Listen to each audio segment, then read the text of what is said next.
برادران اسلام، واجب الاحترام بزرگوں، دوستوں، بھائیوں، عزیز نوجوانوں،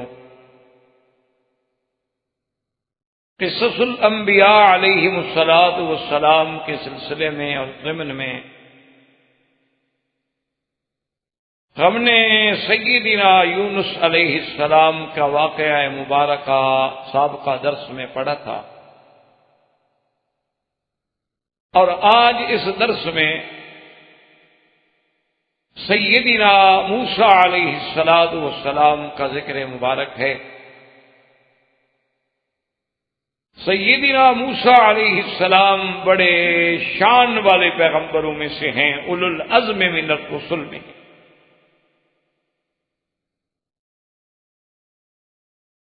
اور سیدنا موسیٰ علیہ السلام جو ہیں، اللہ نے ان کو شرف کلام سے نوازا ہے، اسی لیے ان کا لقب مبارک جو ہے کلیم اللہ ٹھہرا۔ اور سیدنا موسیٰ علیہ السلام جو ہیں، ان کے پاس بہت جامع، عظیم، کامل، مکمل کتاب تورات دی گئی۔ اور سیدنا موسیٰ علیہ السلام جن کے عظمت کے بارے میں سرکار دو عالم صلی اللہ علیہ وسلم نے ارشاد فرمایا کہ جب قیامت میں سور پھونکا جائے گا تو ہر چیز جو ہے وہ ختم ہو جائے گی، اور بعض احیاء ایسے ہوں گے جو بے ہوش ہو جائیں گے۔ تو سرکار دو جہاں صلی اللہ علیہ وسلم فرماتے ہیں کہ سب سے پہلے میں ہوش میں آؤں گا، اور میں جب دیکھوں گا کہ سیدنا موسیٰ علیہ السلام اللہ کے عرش کے پائے کو پکڑ کے کھڑے ہیں، فرمایا اللہ عالم، یا تو وہ مجھ سے بھی پہلے ہوش میں آ گئے، یا پھر اللہ نے ان کو بے ہوشی دی ہی نہیں، اس لیے کہ ایک دفعہ وہ طور پہ بے ہوش ہو چکے ہیں، تو اس کے بدلے میں آج اللہ نے ان کو اس بے ہوشی سے بچا لیا۔ اللہ پاک کو ہر چیز کا بدلہ عطا فرماتا، یعنی اتنا بڑی شان ہے سیدنا موسیٰ علیہ السلام۔ اور اسی طرح علماء نے لکھا ہے کہ موسیٰ علیہ السلام کا بھی ایک طرح سے امت محمد الرسول اللہ صلی اللہ علیہ وسلم پر بہت بڑا احسان کہ جب معراج کی رات میں حضور صلی اللہ علیہ وسلم کی امت پہ 50 نمازیں فرض ہوئیں، تو مشورہ دینے والے سیدنا موسیٰ علیہ السلام تھے کہ یا محمد صلی اللہ علیہ وسلم ارجع الی ربک فاسألہ التخفیف، اپنے رب کی طرف لوٹ جائیں اور اللہ سے اپنی امت کے لیے معافی مانگیں، آپ کی امت 50 نمازیں نہیں پڑھ سکتی۔ یعنی آپ اندازہ کریں کہ آج ہم لوگ 5 نمازیں بھی صحیح معنوں میں ادا نہیں کرتے، کیونکہ اللہ نے کسی جگہ سارے قرآن میں آپ دیکھیں یہ کسی جگہ نہیں کہا کہ نماز پڑھا کرو۔ سارا قرآن کا آپ مطالعہ کریں، کسی جگہ آپ کو یہ نہیں ملے گا کہ نماز پڑھو، ہر جگہ یہ لفظ ملے گا آپ کو کہ نماز قائم کرو۔ اقیموا الصلاۃ الذین یقیمون الصلاۃ مقیمی الصلاۃ اقم الصلاۃ لدلوک الشمس الی غسق اللیل یا ایھا المزمل قم اللیل الا قلیلا۔ ہر جگہ لفظ ملے گا اقیمو، قیام سے، کہ نماز قائم کر۔ قائم کرنے کا معنی یہ نہیں ہوتا کہ پڑھ لو، ورنہ تو اللہ پاک یہ فرماتے کہ صلو، نماز پڑھا کرو۔ اللہ تبارک و تعالیٰ نے جہاں جہاں بھی حکم دیا یہی حکم دیا ہے کہ نماز قائم کرو۔ میرے بندے وہ ہیں جو نمازوں کو قائم کرتے ہیں، نماز قائم کرنے والے، زکوٰۃ ادا کرنے والے۔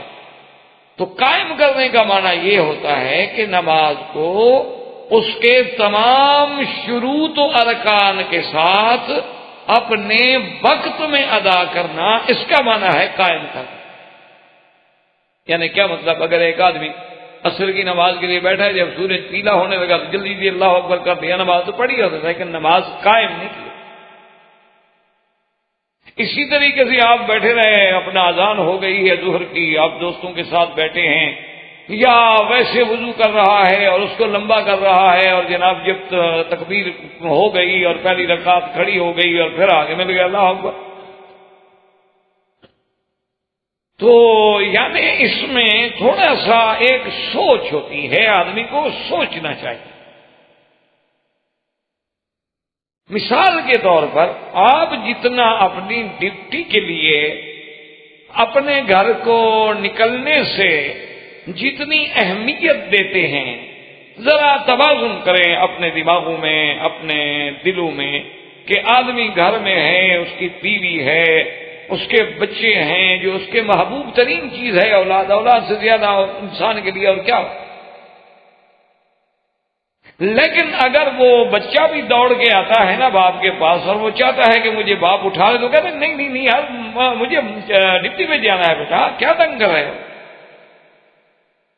بھائی؟ دیکھو نا، وہ بیگم کہتا ہے اس کو پکڑو، میرے کپڑے خراب ہو جائیں گے، یہ دیکھو مجھے تنگ کر رہا ہے کہ اٹھاؤ، اب میں اس کو اٹھاؤں گا تو میری تو قریب ٹوٹ گئی، میرا سارا تیاری جو ہے وہ خراب ہو گئی، اور میں نے ڈپٹی پہ جانا ہے۔ اب بیوی کہہ رہی ہے کہ جناب 2 منٹ کے لیے ٹھہر جائیں، میں نے آپ کے لیے بہت اچھی چیز پکائی ہے، وہ کہتے ہیں کمال کر رہی ہو، میں نے ڈپٹی پہ جانا ہے۔ تو جس قدر اہمیت تم ڈپٹی کو دے رہے ہو، کبھی غیرت آئی ہے کہ خدا کی نماز کو بھی اتنی اہمیت دی ہو؟ اور اگر تم نے اتنی نہیں دی ہے تو پھر بندوں کا خوف اور پیسوں کی لالچ تمہیں اللہ کے فرائض سے زیادہ۔ سیدھی بات، آج ہم مسلمان کیوں ناکام ہیں اور پوری دنیا میں، پورے عالم میں ہم کیوں ذلیل ہیں؟ کہ ہمارا رویہ جو ہے منافقانہ ہو گیا ہے۔ اس میں ہم مولوی بھی ہیں، اس میں پیر بھی ہیں، اس میں طالب بھی ہیں، اس میں دین کی جماعتیں بھی ہیں، اور اس کے بعد جو ہے دنیا دار بھی ہیں، ملازم بھی ہیں۔ ہر آدمی کا یعنی کردار جو ہے وہ منافقانہ ہو گیا ہے کہ نام اسلام کا لیتے ہیں لیکن اسلام کی اہمیت ہمارے دل میں نہیں۔ ہم کہتے ہیں جی ہم نماز پڑھتے ہیں، ٹھیک ہے جی پڑھتے ہیں، لیکن اہمیت کوئی نہیں ہے۔ ٹھیک ہے آ گئے پہلی رکعت مل گئی تو کیا ہے، اور دوسری رکعت مل گئی یا آخری مل گئی، یا چلو ایک اور جماعت تو کھڑی ہوگی یار، اس میں بھی مل جائیں گے، کوئی ایسی بات نہیں ہے۔ اور پھر اگر کوئی سمجھائے تو ساری قرآن حدیث کی وہ آیتیں جمع کر لیتے ہیں کہ جی اسلام نے بڑی آسانی دی ہے، بولے صاحب آپ کیوں سختی کرتے ہیں؟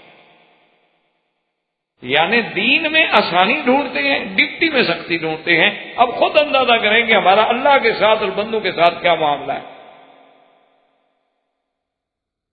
کیا ہم منافق تو نہیں؟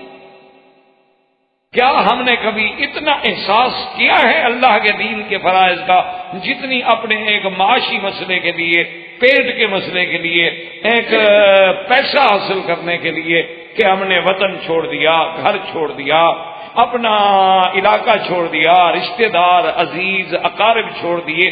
اچھا کبھی کبھی ایسا ہوتا ہے بعض ملازمین بیچارے یعنی والدین فوت ہو جاتے ہیں، وہ جنازے میں بھی نہیں پہنچ سکتے، ملازم ہے ڈیوٹی ہے، کیا کرے، چھٹی نہیں مل رہی۔ تو اتنی ساری قربانیاں صرف ایک معاش کے لیے دے رہے ہیں نا کہ پیسے مل جائیں گے، اسٹیٹس بن جائے گا، یہاں سے کما کے جائیں گے، وہاں اپنا ایک پرائیویٹ ہاسپٹل قائم کر لیں گے، بہت سارے لوگوں کو انشاءاللہ جو ہے ان سے مفاد حاصل کرنے کا ذریعہ بن جائے گا، ہمارا اپنا اسپتال ہوگا۔ پر اتنا ہم نے اللہ کے کعبے کو تو کبھی اہمیت نہیں۔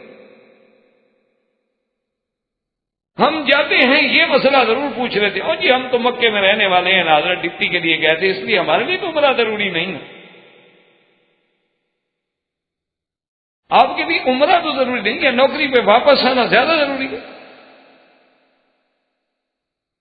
آخر یہ کیا مطلب؟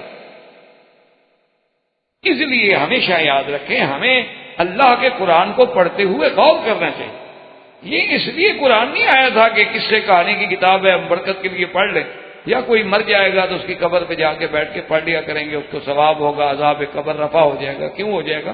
ساری زندگی اس نے قرآن پڑھا نہیں، اب مر گیا ہے تو ہمارے پڑھنے سے اس کا عذاب اٹھ جائے گا۔ یعنی یہ اور دھوکہ ہے کہ آدمی کو اطمینان دلا دیا جائے کہ جی آپ جو مرضی ہے کرو، جب تم مرو گے فکر نہ کرو، میں تمہارے لیے بڑے ختم کروا دوں گا۔ یہ کتنا بڑا دھوکہ ہے۔ اس لیے ہمیشہ یاد رکھیں کہ اللہ کے دین کو سمجھیں کہ کتنا بڑا احسان ہے موسیٰ علیہ السلام کا کہ اگر حضور پاک ان کی بات سن کے مان کے اللہ سے درخواست نہ کرتے، تخفیف نہ ہوتی، تو کون 50 نمازیں ادا کرتا جو امت 5 نمازیں پڑھنے کے لیے تیار نہیں۔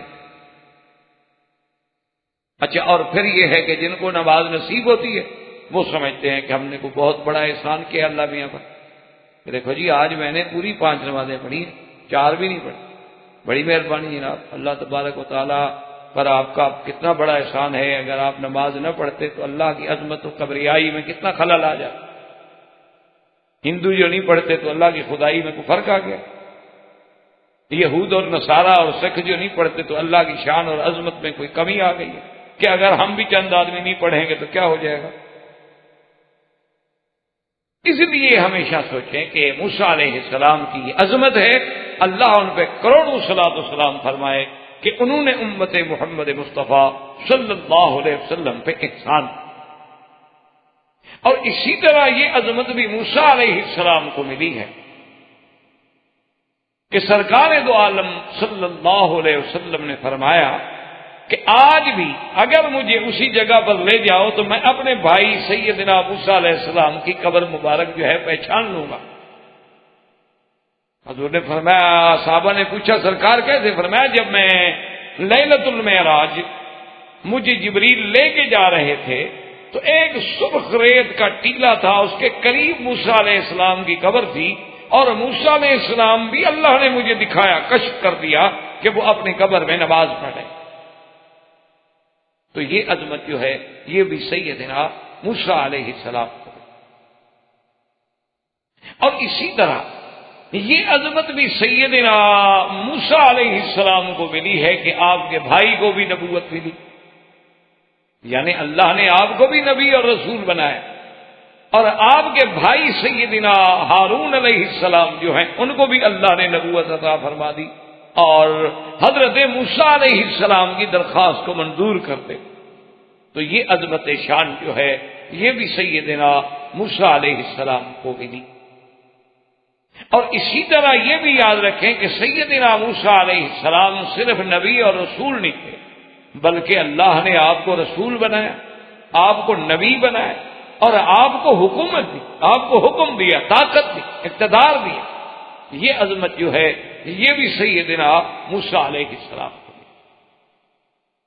اور اسی طرح یعنی آپ دیکھیں اگر پورے قرآن پاک میں آپ کو کبھی غور کرنے کا موقع مل جائے، فرصت مل جائے، تو 138 بار اللہ نے موسیٰ علیہ السلام کا قرآن میں نام لیا ہے، 138 کا، یعنی اندازہ کریں کہ موسیٰ علیہ السلام کی کتنی بڑی شان ہو کہ اللہ تبارک و تعالیٰ اپنی کتاب میں قرآن میں جو ایک عظیم ترین جامع ترین دستور و منشور ہے قیامت تک، اس میں اللہ نے 138 مقام پہ موسیٰ علیہ السلام کا ذکر فرمایا ہے۔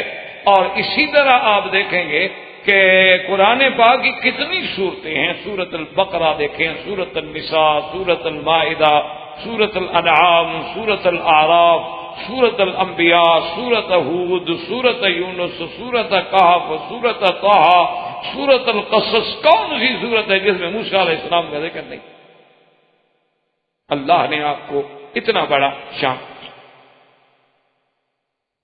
اور تیسری بات میرے عزیزان محترم یہ دماغ میں رکھ لیں کہ اللہ نے قرآن پاک میں اتنی دفعہ موسیٰ علیہ السلام کا اور اتنی تفصیل سے، یعنی ایک ایک واقعہ ذکر فرمایا ہے، اس کی وجوہات۔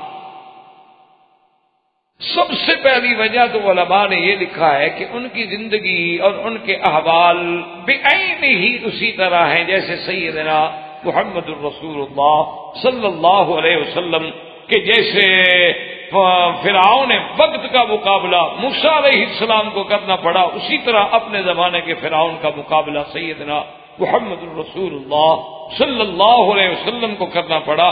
اور حضور نے یہ بھی فرمایا کہ فرعونی اشد من فرعون موسیٰ، کہ بھئی میرے بھائی موسیٰ نے بھی فرعون کا مقابلہ کیا تھا، لیکن میرا فرعون تو اس کے فرعون سے بھی آگے۔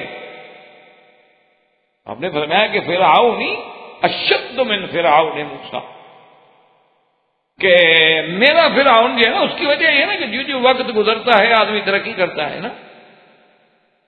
تو حضرت موسیٰ علیہ السلام کا فرعون تو پرانے دور کا تھا نا، اس کے مقابلے پر حضور صلی اللہ علیہ وسلم کا فرعون تو بہت بعد میں آیا۔ اور ہمارے جو آج کل کے فرعون ہیں یہ تو ویسے کمپیوٹرائزڈ ہیں۔ ہمارے فرعونہ جو ہیں، ہمارے فرعون جو ہے نا، جو اس دھرتی پہ رہتے ہیں، یہ تو کمپیوٹر کے زمانے کے لوگ ہیں۔ یہ تو پتہ نہیں کہ اگر حضور پاک دیکھتے تو حیران ہو جاتے۔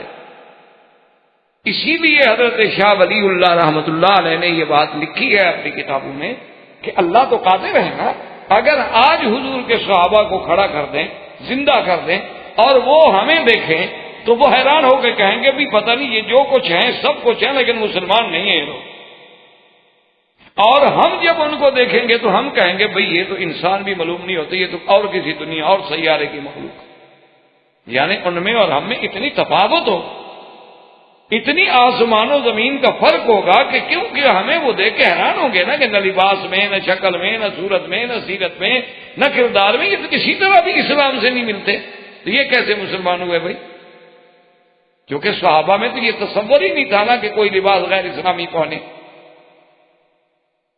ان میں تو تصور بھی نہیں تھا نا۔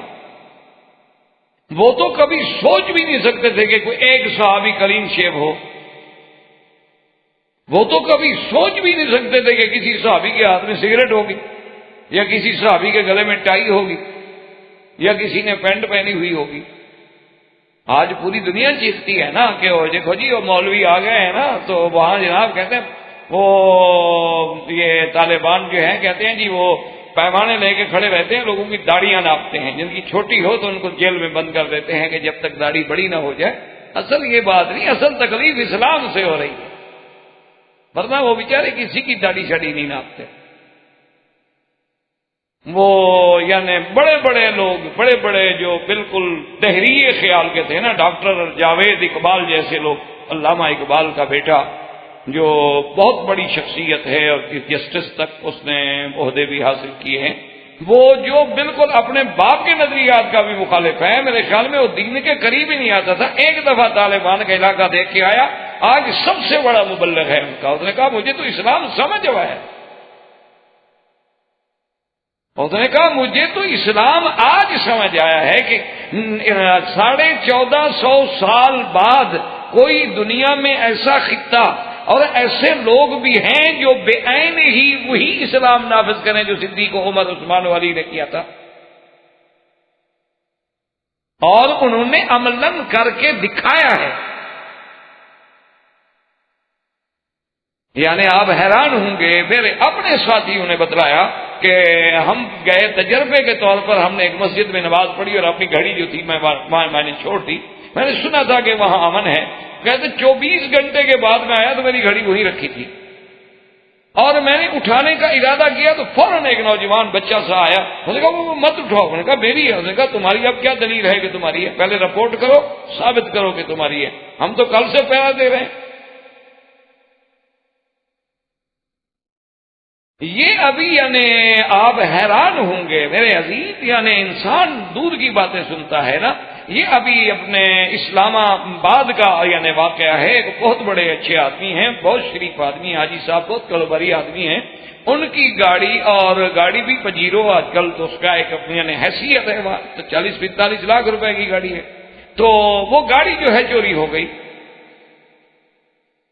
اس بیچارے نے ہر ممکن کوشش کی اور جا کے مقامی پولیس کو بڑی مشکل کے بعد جا کے بتلایا کہ یہ گاڑی میری چوری ہو گئی ہے اور فلاں آدمی نے چوری کی۔ انہوں نے کہا ٹھیک ہے جی، پکڑ لیا اس آدمی کو۔ حاجی صاحب خوش ہو گئے کہ اصل آدمی پکڑا گیا ہے۔ دوسرے دن جب حاجی صاحب کہتے ہیں کہ میں گیا تو وہی آدمی جو ہے تھانے میں اپنے ایس ایچ او کے ساتھ جناب کرسی پہ بیٹھا ہے، گپے لگا رہا ہے، کافی پی رہے ہیں۔ میں گیا وہ حیران ہو گیا. وہ کہنے لگے حاجی صاحب آپ کو بڑی غلط فہمی تھی کہ یہ آپ کی گاڑی انہوں نے چرائی ہے. نہیں یہ تو بہت معزز اور شریف آدمی ہیں, آپ کو کسی نے دھوکہ دیا. کیونکہ ان کا آپس میں مکا ہو گیا تھا, چھوٹ گیا. دوسرے دن وہ کہتے ہیں کہ میں آئی جی اسلام آباد کے پاس گیا, میں نے کہا حضرت میری چوری ہو گئی, مجھے پتا ہے کہ فلاں آدمی نے کی ہے. اس نے کہا حاجی صاحب پریشان نہ ہو, آپ اس علاقے میں جو دیانتدار ایماندار افسر پولیس کا سمجھتے ہو اس کا مجھے نام دے دیں, میں آپ کو حکم لکھ دیتا ہوں, وہ آپ کی تفتیش کرے, وہ آپ کی گاڑی برآمد کرے. اس سے زیادہ میں آپ کی کیا خدمت کرتا ہوں. تو حاجی صاحب کہتے ہیں کہ 3 دن میں لوگوں سے پوچھتا رہا, مجھے ایک ایماندار افسر نہیں ملا. آخر چوتھے دن میں نے یہ فیصلہ کیا کہ ایماندار تو نہیں ملتا, کوئی تعلق دار افسر ڈھونڈ لو. تو ایک دوست کو جا کے ڈھونڈا, میں نے کہا یہ واقعہ. اس کا ٹھیک ہے آپ مارک کرائیں, میرے نام تفتیش, سوال نہیں پہ, ہم 24 گھنٹے میں آپ کو گاڑی برآمد. جب چور معلوم ہے ایک بات ہے, میں نے اس کے نام تفتیش کرائی, انہوں نے چور کو پکڑا. 2 دن کے بعد چور چھوڑ دیا, پتہ لگا کہ ان کو بھی 1 لاکھ روپے مل گئے.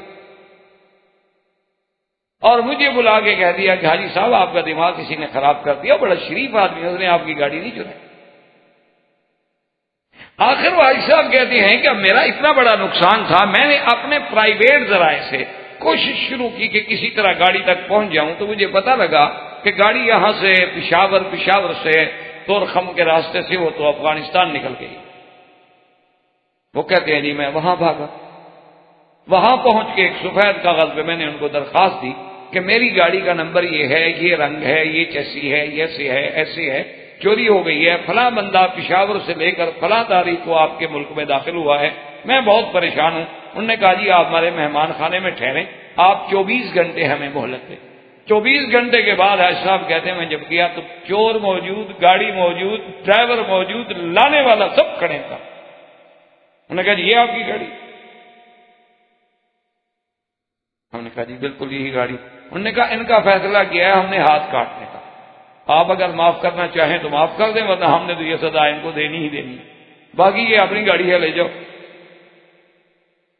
اور پھر مایا ڈرائیور دیا, آدمی دیا, اور کہا بھی ان کو کھانا بھی کھلاؤ اور ان کو جا کے بارڈر پہ چھوڑو, پھر آگے ان کا ملک ہے, یہ جانے ان کا کام جانے. تو ان کو کیسے 24 گھنٹے میں یہ ساری چیزیں مل گئی؟ وجہ کیا ہے؟ اسلام. اس لیے میرے عزیز یہ باتیں کرنی بڑی آسان ہوتی ہیں, الزام بھی بڑے آسان ہوتے ہیں. میں نے تو دیکھا ہی نہیں وہ علاقہ ہے عند اللہ, میں تو کبھی زندگی میں نہیں گیا. لیکن جو علماء وہاں جاتے ہیں, جو بڑے بڑے ذمہ دار لوگ وہاں جاتے ہیں اور آگے سناتے ہیں, تو ہمیں ماننا پڑتا ہے کہ آج بھی قرآن پاک کی عظمت میں اور قرآن پاک کے احکام میں وہی اثر موجود ہے. لیکن شرط یہ ہے کہ ہم قرآن کو ماننے والے بن جائیں. باقی ہم یہ چاہتے ہیں نا جی کہ اللہ بھی راضی رہے اور سودی کام بھی چلتا رہے اور اللہ بھی راضی رہے, اور نماز بھی ہم پڑھ لیں گے, کعبہ شریف کا ایک آدھا طواف بھی کر لیں گے, اور شام کو گھر میں بیٹھ کے تاش شاش بھی تھوڑی بہت کھیل لیں گے, اور کوئی زیادہ شریف آدمی ہو تو لوڈو کھیل لے گا, بہت زیادہ معزز آدمی ہو تو ٹی وی دیکھ لے گا, تو تاکہ دونوں راضی رہیں نا. یہ تو نہیں نا کہ شیطان کے ساتھ بالکل تعلق کٹ جائے, وہ آئندہ آنا جانا ہی چھوڑ دے. یاری تو لگی رہے نا دونوں سے, صبح کو پی اور شام کو توبہ کر لی, رند کے رند رہے اور ہاتھ سے مسلمانی بھی نہ گئی, چونکہ توبہ تو ہو رہی ہے نا روز. انا للہ و انا الیہ راجعون. یہ وہ نفاق ہے جو ہمیں پورے عالم میں ہمیں ذلیل کر چکا ہے. قصوہ میں دیکھ لیں, ہلکوینہ میں دیکھ لیں, شیشان میں دیکھ لیں, کشمیر میں دیکھ لیں, عرب میں دیکھ لیں, اراکان میں دیکھ لیں, مشرقی تیمور میں دیکھ لیں. کافروں کا کتا بھی مر جائے تو پوچھا جاتا ہے, مسلمانوں کے بندے بھی مر جائیں تو کوئی پوچھنے والا. کیوں؟ آخر اتنی بے وقت ہم کیوں ہو گئے؟ تو سیدنا موسیٰ علیہ السلام کی بہت بڑی عظمت شان. تو چونکہ بالکل آپ کا واقعہ حضور سے ملتا ہے کہ جیسے انہیں فرعون کا مقابلہ, حضور کو بھی فرعون کا مقابلہ, جیسے انہیں دشمنوں نے بھی ستایا اور قوم نے بھی ستایا. موسیٰ علیہ السلام کو دونوں طرف سے تکلیفیں پہنچی, قوم فرعون سے بھی اور اپنی قوم بنو اسرائیل سے بھی.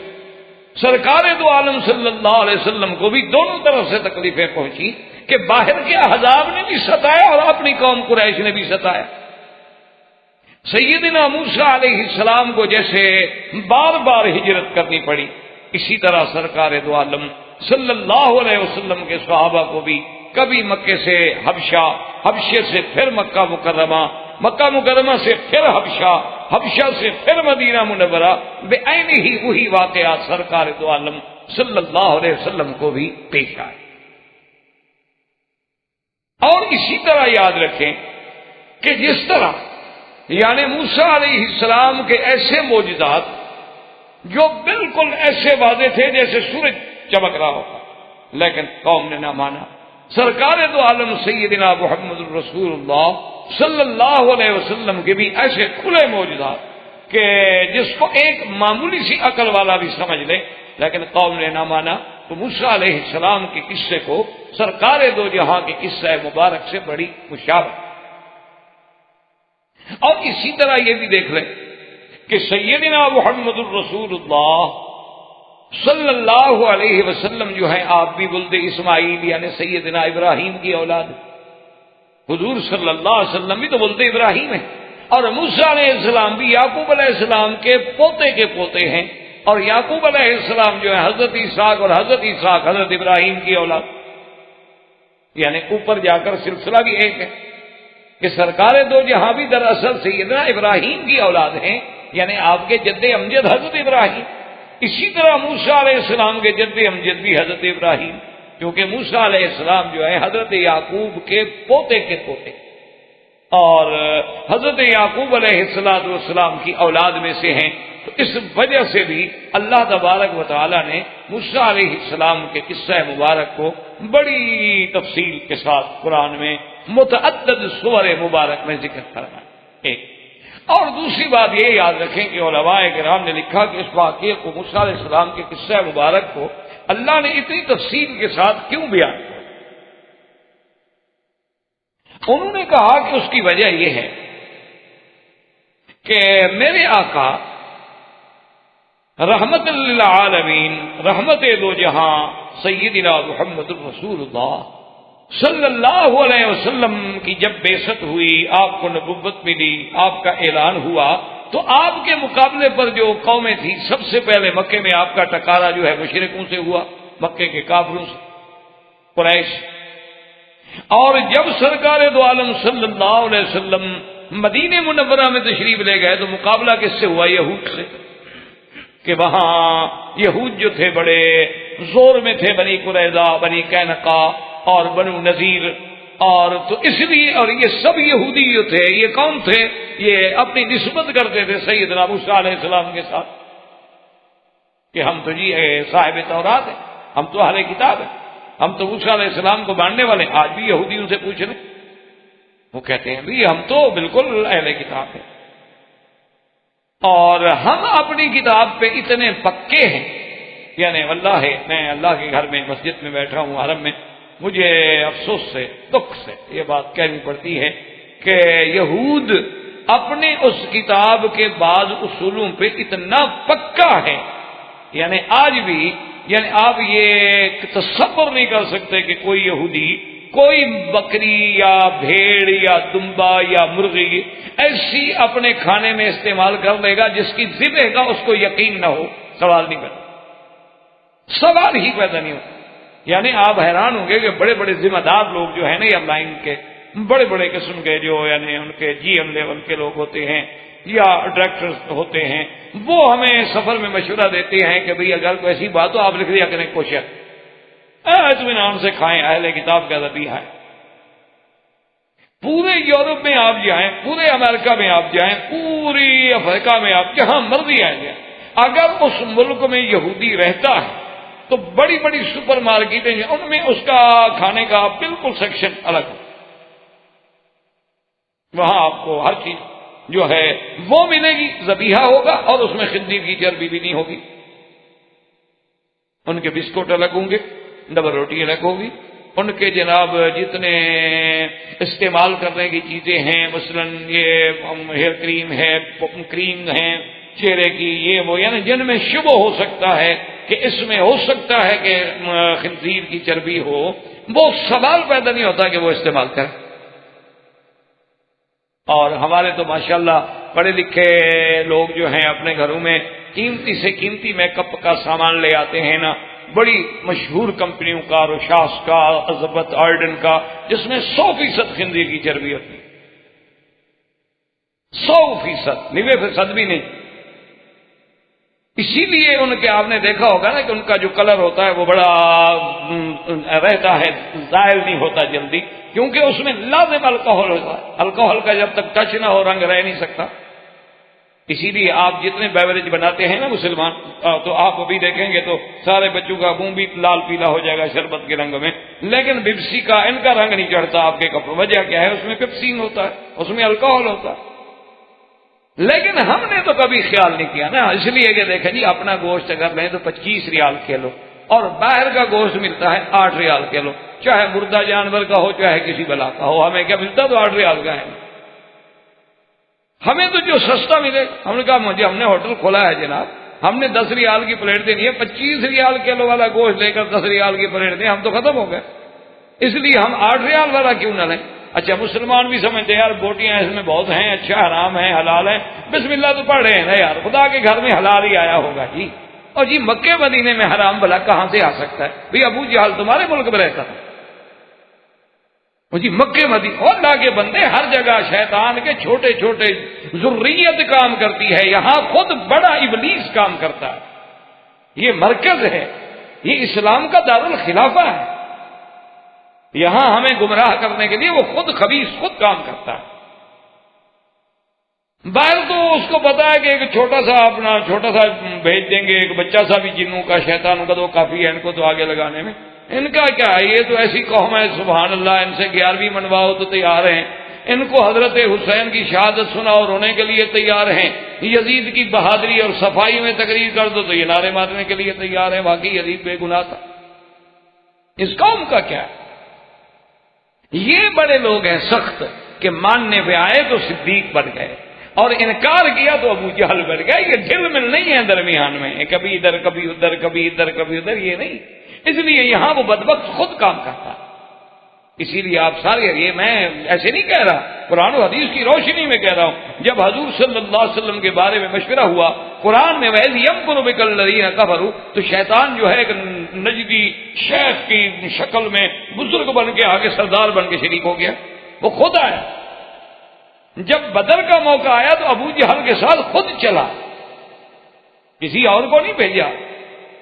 اس لیے یہاں تو ہمارے بھٹکنے کا زیادہ خطرہ ہے، یہاں تو ہمارے راستے میں اگر چھوٹا سا کانٹا بھی آ گیا تو پتہ نہیں ہم کہاں جائیں گے، تو حرمین ہے، یہ تو اللہ کا حرم ہے، بلد الامین ہے۔ اس لیے علماء نے لکھا ہے کہ موسیٰ علیہ السلام کے واقعے کو اس لیے بھی کھول کے بیان کیا گیا کہ آگے یہود موجود ہیں اور وہ چیلنج کر رہے ہیں حضور صلی اللہ علیہ وسلم کو، ان کے پاس تورات ہے اور وہ دعویٰ کر رہے ہیں کہ جی آپ تو اس امت میں بھیجے گئے جو امیین ہیں، ان پڑھ قوم تھی، اور ہم تو اہل کتاب ہیں۔ اس لیے انہوں نے تو اللہ تبارک و تعالی نے موسیٰ علیہ السلام کے واقعے مبارک کو اتنا کھول کے بیان کر دیا کہ حقیقتاً تو یہود جو تھے نا جی وہ بالکل یعنی لا جواب ہو گئے، لیکن ضد کا تو کوئی علاج۔ جیسے وہ ایک مثال مشہور ہے نا، ایک آدمی کہا جی میں لاہور گیا تھا، پورے لاہور کو جھوٹا کر کے آ گیا۔ انہوں نے کہا یار کمال ہے، سارے لاہور والے جھوٹے ہو گئے۔ انہوں نے کہا جب میں نے کسی کی نہیں مانی، بس میں نہیں مانتا تھا کسی کی، سارے جھوٹے ہو گئے، وہ جو کہتے تھے میں نہیں مانتا، تو لہذا لاہور والے سارے جھوٹے ہو گئے، میں ہی سچا رہا نا اکیلا۔ ورنہ حقیقت یہ تھی کہ ایک نبی امی سرزمین مکہ میں پیدا ہونے والے، الذی لا اب لہ ولا ام لہ نشأ فی قوم جہال، یعنی سرکار دو جہاں، یعنی جب پیدا ہوئے تو باپ فوت ہو گیا، 7 سال کے ہوئے ماں فوت ہو گئی، ایسی قوم میں پیدا ہوئے جو قوم جاہل ہے، امی ہے، جس نے ایک لفظ نہیں پڑھا ہوا، لیکن اس کے باوجود وہ ذات جو ہے قدوۃ للعالمین، سارے جہاں کے لیے اور جن و انس کے لیے اللہ تبارک و تعالیٰ اسے قدوہ بنا دے، نمونہ بنا دے، اس سے بڑی شان کیا ہو سکتی ہے۔ اور جب حضور ان کو بیٹھ کے یہ خبر دیں کہ موسیٰ علیہ السلام کا یہ قصہ ہوا، فرعون کے ساتھ یہ ہوا، نبوت ملی یہ ہوا، ہارون علیہ السلام کا یہ واقعہ ہوا، آپ کے باپ دادا بنو اسرائیل نے یہ کیا، تو اب اگر عقل 1 منٹ کے لیے بھی ہو تو ان کو سمجھنے میں دیر لگ سکتی تھی کہ اللہ کا نبی محمد عربی سچا ہے، ورنہ ان کو کیسے پتہ لگ گیا ہمارے باپ دادے کا؟ ان کو کہاں سے خبر مل گئی؟ اس لیے بھی اللہ تبارک و تعالی نے موسیٰ علیہ السلام کا واقعہ مبارک جو ہے بڑا کھول کر قرآن پاک میں بیان فرمایا۔ اور اسی طرح یاد رکھیں، علماء کرام فرماتے ہیں کہ اس سورۃ القصص میں ابتدائی چند آیتوں میں تو گویا پورے موسیٰ علیہ السلام کے قصہ مبارک کا خلاصہ بیان کر دیا ہے اللہ نے خود بھی، یعنی جیسے پورا واقعہ مبارک ہے نا جی، اس کا پورا خلاصہ جو ہے ابتدائی آیات میں ہو گیا، اور پھر تفصیل جو ہے اللہ نے بعد میں ذکر فرمایا۔ اس لیے سب سے پہلے اللہ فرماتے ہیں کہ طاسین میم تلک آیات الکتاب المبین نتلو علیک من نبأ موسیٰ وفرعون بالحق لقوم یؤمنون۔ اللہ نے ارشاد فرمایا طاسین میم، یہ حروف مقطعات ہیں، ان کے معانی، ان کے اسرار اللہ کے سوا کوئی نہیں جانتا، اللہ اعلم بمرادہ۔ فرمایا میرے محبوب تلک آیات الکتاب المبین، اور کتاب مبین سے مراد اللہ کا قرآن۔ اور اس کے بعد دیکھیں کتنا شان ہے، فرماتے ہیں نتلو، یہ نون عظمت ہوتی ہے، یاد رکھو یہ لفظ حرف نون جو ہے یہ نون عظمت کہلاتا ہے کہ خدا خود فرمائے کہ میں پڑھتا ہوں، ہم پڑھتے ہیں آپ پر، یہ عظمت شان کی دلالت ہوتی ہے۔ اور جب پڑھنے والا اتنا عظیم ہے تو جو پڑھے گا وہ کتنی عظیم چیز ہوگی۔ جب بات کرنے والا بڑا ہو اور تو بات بھی تو بڑی ہوگی، بادشاہوں کی بات بھی تو بادشاہ کے بعد مقام کی بات ہوگی، اور یہ تو شہنشاہوں کے شہنشاہ کی بات۔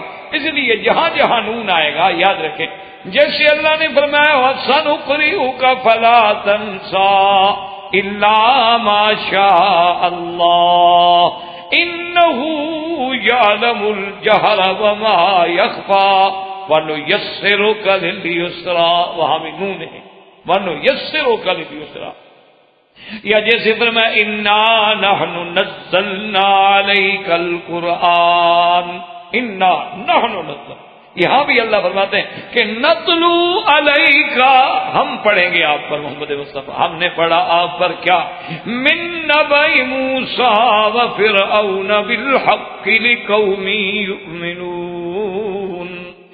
من نبأ موسیٰ، یاد رکھو نبأ مانا خبر، انباء مانا اخبار، لیکن فرق ہے دونوں میں۔ نبا اس خبر کو کہتے ہیں جو بڑی اہم خبر ہو، بڑی عظیم خبر ہو، یعنی لفظ خبر جو ہے وہ تو مطلق خبر کے معنی میں ہے اخبار تو، لیکن نبا کا لفظ جو ہے معنی ہوتا ہے بڑی اہم خبر۔ جیسے اللہ پاک نے فرمایا اما یتساءلون عن النبأ العظیم، وہ نبأ العظیم کیا ہے؟ قیامت۔ جیسے فرمایا قل هو نبأ عظیم، اور کہیں فرمایا ذالک من انباء الغیب، تو انباء مانا، نبا مانا بہت بڑی عظمت والی خبر، اور تلاوت کرنا مانا پڑھنا۔ اللہ نے فرمایا ہم آپ پہ تلاوت کرتے ہیں، ہم آپ پہ پڑھتے ہیں، ہم آپ کو خبر دیتے ہیں۔ من نبأ موسیٰ وفرعون بالحق، موسیٰ علیہ السلام اور فرعون کا قصہ جو بالکل سچ ہے، اور یہ خبر ہم آپ کو کیوں دے رہے ہیں؟ لقوم یؤمنون، تاکہ اس قوم کے لیے جو ایمان والے ہیں، جو اللہ رسول کو ماننے والے ہیں، ان کے لیے یہ اخبار، یہ قصہ موسیٰ علیہ السلام جو ہے ہدایت کا ذریعہ بن جائے۔ یہاں اللہ نے آگے فرمایا ان فرعون علا فی الارض وجعل اہلہا شیعا یستضعف طائفة منہم یذبح ابناءہم وَيَسْتَحْيِي نِسَاءَهُمْ انہو کان من المفسدین۔ اللہ نے فرمایا کہ میرے محبوب ان فرعون علا فی الارض، فرعون سرکش ہو گیا زمین۔ اللہ کو یاد رکھے سرکشی کبھی تکبر نہ کریں۔ ہر گناہ کے لیے معافی کی گنجائش ہے، لیکن جب آدمی تھوڑا سا تکبر کر بیٹھ جائے پھر ٹوٹ جاتا، پھر اللہ اس کو نہیں رہنے۔ اور اگر کبھی زبان سے کوئی کلمہ نکل جائے تو فوراً استغفر اللہ استغفار کر دیا، اللہ سے معافی مانگ لی، کیونکہ یہ کبریائی جو ہے نا، یہ صرف میرے اللہ کو زیبا ہے۔ اس لیے فرماتے ہیں العظمت ازاری والکبریاء ردائی، اللہ فرماتے ہیں عظمت بھی میرے لیے ہے، کبریائی بھی میرے لیے۔ فمن نازعنی، جو ان دو چیزوں میں حصے دار بننا چاہے، خود تکبر کر کے میری صفت میں سے دینا چاہے، فرمایا پھر میں قسم ہوں اس کو توڑ کے رکھ دیتا ہوں۔ اللہ تبارک و تعالیٰ، کیونکہ متکبر شان اسی کی ہے، اور کیسے کوئی تکبر کر سکتا ہے؟ اس لیے حضرت علی رضی اللہ تعالیٰ عنہ فرماتے ہیں کہ مجھے انسان سے تعجب آتی ہے کہ کیف یتجبر و کیف یتکبر، کیسے وہ تکبر کرتا ہے، کیسے وہ تجبر کرتا ہے، جبار بنتا ہے۔ وہ بھول جاتا ہے کہ ماں کے پیٹ میں میری غذا کیا تھی، میں ایک گندے پانی سے پیدا ہوا اور دوسرا گندا خون کھا کھا کے میں زندہ رہا، اور اس کے بعد روزانہ اپنی گندگی پہ بیٹھتا ہے اور اپنے پیٹ میں بھی گندگی لے کے پھرتا ہے۔ فرمایا پتہ نہیں کس بات سے تعجب تکبر کرتا ہے، جی میں بڑا تھی، کیا بڑا تھی؟ کس بات کی بڑائی؟ بڑائی تو ہے تقوی میں، بڑائی تو ہے تواضع میں، بڑائی تو ہے اللہ کے صحیح معنی میں بندہ بننے میں۔ وہ پھر تمہیں خود بخود بڑا بنا دیتے ہیں، پھر تمہیں خود بخود عزت عطا فرما دیتے ہیں۔ ورنہ فرمایا کہ کیسے، حضرت علی نے فرمایا کہ مجھے تعجب آتی ہے، فرمایا سب سے بہتر غذا انسان کے لیے کیا ہے؟ اصل شہد، اور وہ کیا ہے؟ ایک کیڑے کی گندگی ہے۔ اور فرمایا سب سے بہترین کپڑا بندے کے لیے کیا ہے؟ ریشم، اور ریشم کیا ہے؟ وہ بھی ایک کیڑے کا فضلہ ہے، گندگی ہے۔ اور فرمایا پیٹ میں بھی گندگی ہے، اور 24 گھنٹے میں ایک دفعہ یا 2 دفعہ اپنی گندگی پہ بیٹھ کے اپنے ہاتھوں سے گندگی صاف کرتا ہے، اور پھر بھی کہتا ہے کہ میں، اور میں کس بات کی میں؟ اس لیے اللہ نے فرمایا کہ فرعون جو تھا علا فی الارض، زمین میں سرکش ہو، وَجَعَلَ أَهْلَهَا شِيَعًا، اور اس علاقے کے ملک کے رہنے والے جو تھے ان کو اس نے ٹکڑوں میں بانٹا ہوا تھا، تقسیم کیا ہوا تھا۔ يَسْتَضْعِفُ طَائِفَةٌ مِّنْهُمْ، ایک جماعت کو اس نے اتنی کمزور کر دیا، اتنی ان کو کچل ڈالا تھا کہ يُذَبِّحُ أَبْنَاءَهُمْ وَيَسْتَحْيِي نِسَاءَهُمْ انہو کان من المفسدین۔ اللہ پاک نے فرمایا کہ وہ کیا کرتا تھا؟ ان کے بچوں کو، ذکور کو، لڑکوں کو ذبح کر دیتا تھا، ان کی عورتوں کو چھوڑ دیتا تھا، لڑکیوں کو چھوڑ دیتا تھا۔ وہ تھا بڑے فساد کرنے والوں میں۔ تو اللہ نے پہلے تو فرعون کے بارے میں ایک مختصر سے آیات مبارک میں گویا پورا خلاصہ، اور اسی طرح دیکھیں کہ بھی فرعون نے یہ کام جو ہے قتل والا کیوں شروع کیا، اس کے بارے میں مفسرین کرام نے اور مؤرخین عظام نے 2 باتیں کی۔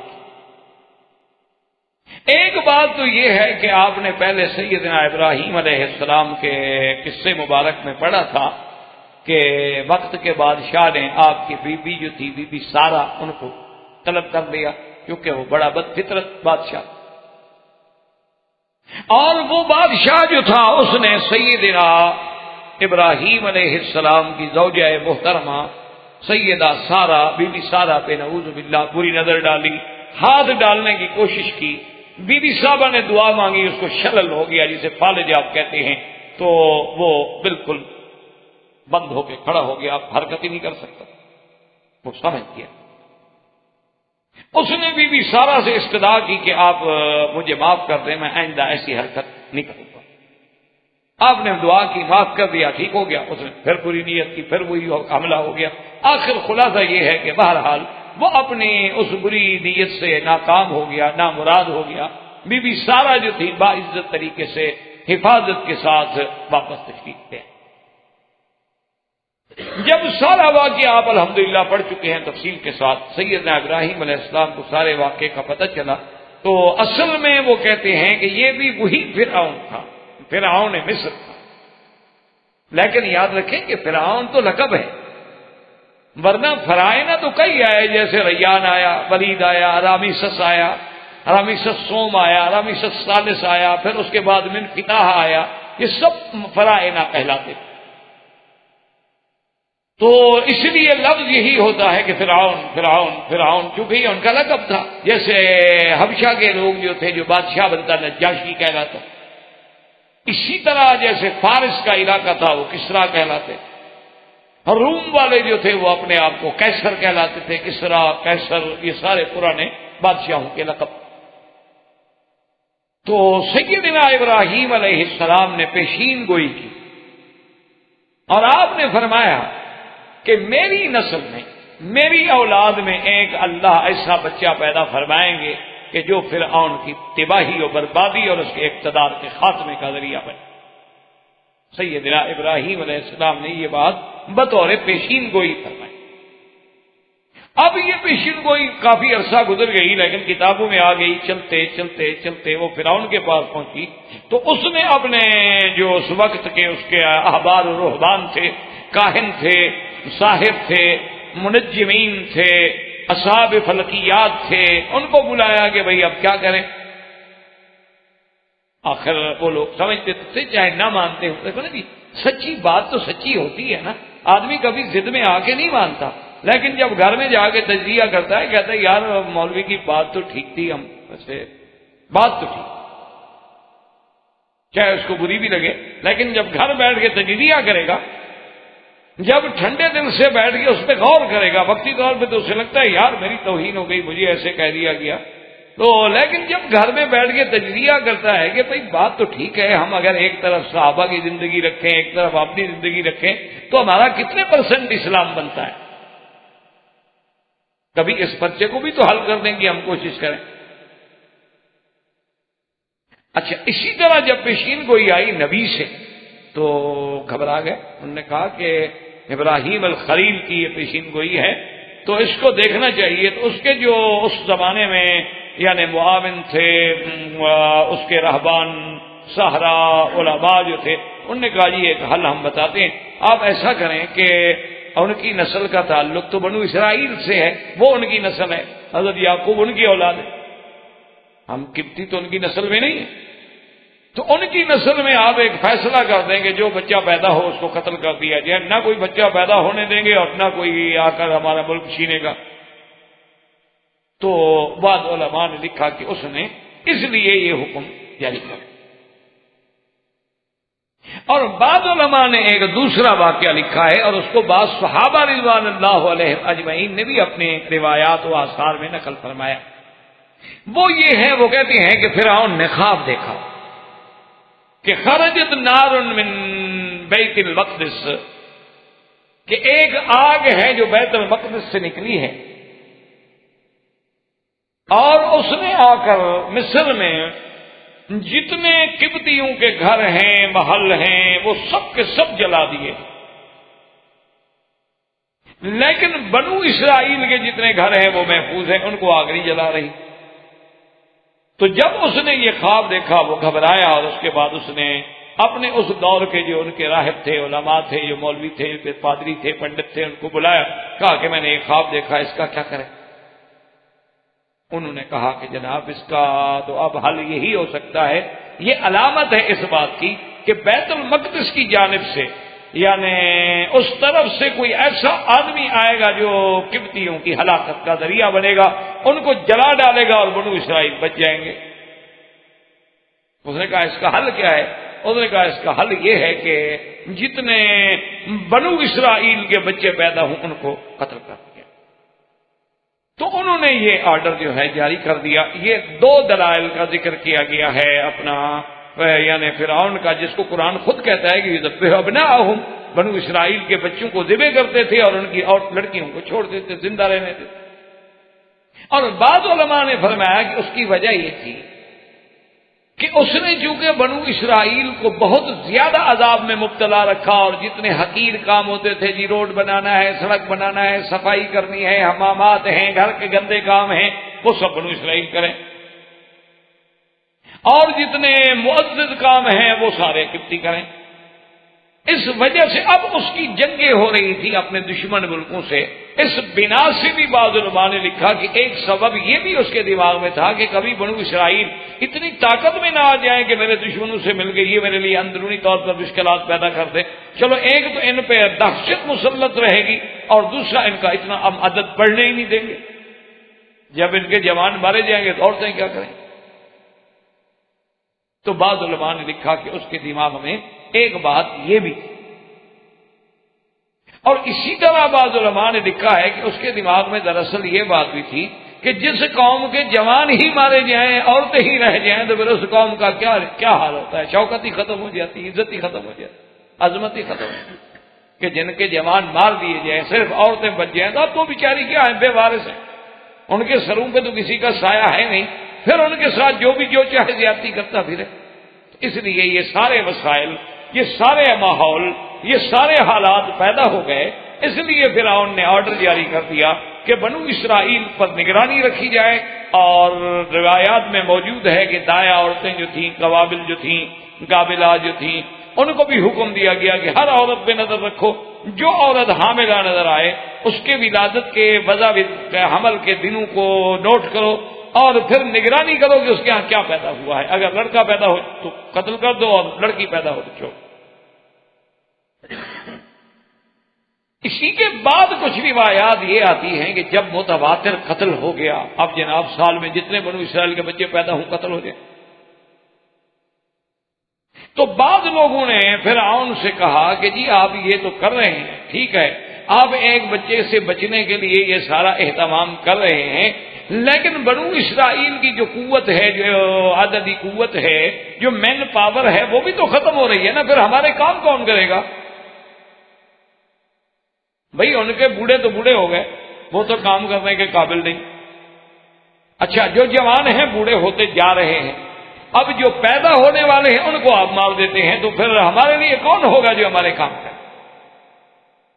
تو فرعون نے پھر ایک اور آرڈر جاری کیا، ایک اور آرڈیننس نافذ کر دیا کہ جناب ایسا کریں کہ 1 سال جو ہے اس میں تو چھوٹ دی جائے، جو بچہ پیدا ہو کچھ نہ کہو، لڑکا ہو یا لڑکی، اور 1 سال جو ہے لڑکا قتل کر دیا جائے اور لڑکی جو ہے اس کو چھوڑ دی جائے۔ تو اب ایک نیا حکم جاری ہو گیا۔ اچھا، خدا کی شان دیکھیں کہ سیدنا ہارون علیہ السلام اس سال پیدا ہوئے جو چھٹی کا سال تھا، لہٰذا ان کو تو کسی نے کچھ نہیں کہا، تعرض ہوا ہی نہیں، ان کو تو ویسے چھوڑنا تھا انہوں نے۔ اور موسیٰ علیہ السلام، اللہ کی شان یہ ہے کہ اس سال میں پیدا ہوئے جس سال میں قتل کا آرڈر جاری تھا۔ تو یہ اللہ تبارک و تعالیٰ کی ہر چیز میں حکمت ہے۔ تو اب جناب یہ ہے کہ موسیٰ علیہ السلام، اللہ کے کروڑوں صلاۃ والسلام سیدنا موسیٰ علیہ السلام پہ، ان کا جب اللہ کو منظور تھا اور ان کی والدہ کے بطن مبارک میں سیدنا موسیٰ علیہ السلام تشریف لے آئے، بعض علماء نے کتب سابقہ سے، روایات اسرائیلیہ سے یہ لکھا ہے کہ موسیٰ علیہ السلام کا نام جو تھا ایارخت، اور بعض نے کہا ہے ایارخا، 2 نام نقل کیے گئے ہیں کتابوں میں، یعنی لیکن یہ اسرائیلی روایات ہے، قرآن تو نام لیتا نہیں اور نہ حدیث مبارک میں نام ہے، اس لیے بہرحال کتب متقدمہ سے یہ روایات ہمیں ملتی ہیں کہ موسیٰ علیہ السلام کی والدہ کا نام یا تو ایارخت تھا اور یا ایارخا تھا۔ تو اب بی بی صاحبہ کا جب یعنی حمل ٹھہر گیا، اب جو دن قریب آتے گئے بی بی صاحب خوف میں مبتلا ہوتی، کیونکہ ان کو پتہ تھا کہ موسیٰ علیہ السلام کی پیدائش جب ہوگی تو یہ ظالم لوگ جو ہیں قتل کر دیں۔ اس لیے بی بی صاحبہ بڑی گھبرا رہی تھی، اور اپنے اس حمل کو چھپانے کے لیے جو امکانی تدابیر تھی وہ بی بی صاحبہ کر رہی، یعنی زیادہ باہر نہ جانا، کسی کے گھر میں نہ جانا، یعنی جو ممکنہ تدابیر ہو سکتی تھی وہ بی بی صاحبہ اختیار کر رہی تھی، لیکن بہرحال ہر وقت خائف تھی کہ کیا ہوتا۔ اسی کے ضمن میں اللہ تبارک و تعالی نے فرمایا کہ وَأَوْحَيْنَا إِلَىٰ أُمِّ مُوسَىٰ، کہ ہم نے پھر موسیٰ علیہ السلام کی اماں کی طرف پائی فرمائی، اور اللہ تبارک و تعالی نے موسیٰ علیہ السلام کی والدہ کو وہ ہدایات عظیمہ عطا فرمائی۔ تو بہرحال اس میں جیسے اکبر الہ آبادی نے ویسے ایک بڑی اچھی بات کی ہے وہ کہتا ہے کہ فرعون نے تقریباً کتاب میں ہے کہ 70,000 بنو اسرائیل کا بچہ قتل کرا دیا۔ وہ کہتا ہے کہ یوں قتل کے بچوں سے وہ بدنام نہ ہوتا، افسوس کہ فرعون کو کالج کی نسل۔ وہ کہتا ہے اگر ایک آدھا کالج بنا دیتا نا، کالج سے کہاں نبی پیدا ہوتے ہیں؟ آج تک کوئی کالج سے نبی پیدا ہوا ہے یونیورسٹی سے؟ تو اس کو تو یہی ڈر تھا نا کہ کوئی ایسا آدمی پیدا نہ ہو جائے جو دین پہ رہ کے ہمیں خراب کرے، تو اس کا کیا ضرورت تھی گولیاں مارنے کی؟ اس سے بہتر یہی تھا کہ بھئی سرکاری تعلیم دلا دیتا بچوں کو، تو پھر بالکل کام ٹھیک ٹھاک ہو جاتا کہ کیسے بو آئے ماں باپ سے، اولاد سے ماں باپ کے اتوار کی، دودھ ہے ڈبے کا اور تعلیم ہے سرکار کی۔ تو اس کے بعد تو تصور ہی نہیں پیدا ہو سکتا۔